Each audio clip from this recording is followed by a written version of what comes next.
Thank you both for doing this tonight on the eve of what I can only imagine will be an extraordinarily difficult day. Are you guys doing okay? As good as you can. Yep. We're hanging in there right now. As you plan for this, listen, it's pretty big what you've decided to do. It's very selfless, because as I mentioned, some people would just fall away, but instead you want everybody to be the beneficiary of Kaylee's life. Who came up with the idea? Actually, it was the Laramie family who started it with Maddie Mayday.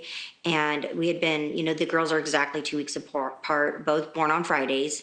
Maddie Mayday went by so good. And we were just like brainstorming like what we could do for Kaylee. And we got a hold of Karen, and we asked Karen if she mind if we kind of piggybacked off of that idea. So that's what we did. And that's where the idea came from.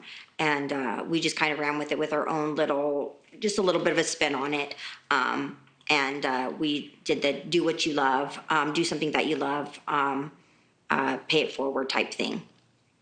Yeah, I love some of these suggestions. I'm just going to read a couple of them that I grabbed off the poster. Go to lunch with a friend or a family member, plan a vacation or a holiday, cook a new meal, maybe grab a mimosa and an appetizer, try going on a brand new hike, wake up early for the sunrise, FaceTime with some friends or family, and pay it forward in some way. I mean, these are all just fantastic suggestions. We should do one of them every day. What are you guys going to do specifically tomorrow with your kids? Well, tomorrow we're really going to concentrate on pushing that Kaylee Jade Day out to our community. We're paying it forward to several local coffee shops and restaurants with money to start. We've already kind of been running around town, all of us, posting flyers and asking them if they would participate in a pay it forward type program. So that's what we're doing. There are some balloon releases that will be happening as well. And then our family just plans on having just a small dinner with family together tomorrow evening, and plan on actually doing a bigger party with family a little later on in the month when Olivia gets up here, because she's still down in California and she has to be here as well. So.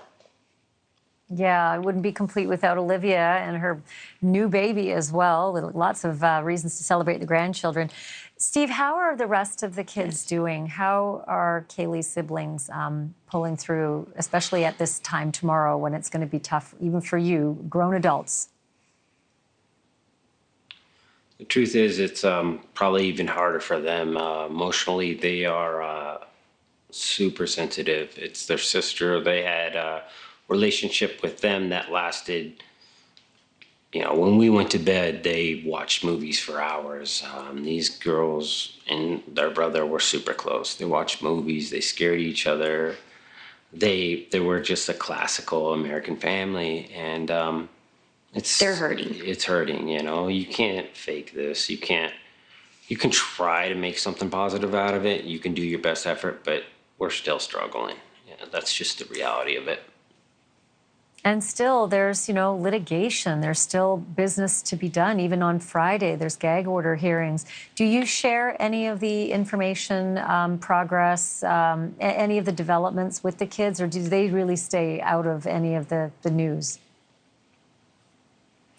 The older two, Stephen and Olivia, we definitely do, and they're they're adults. They do their own watching and investigating, and whatnot. They're too younger. We try to, our youngest is 10th grade. We try to keep her out of it, keep them out of it as much as possible. But if they ask questions, we definitely, answer them.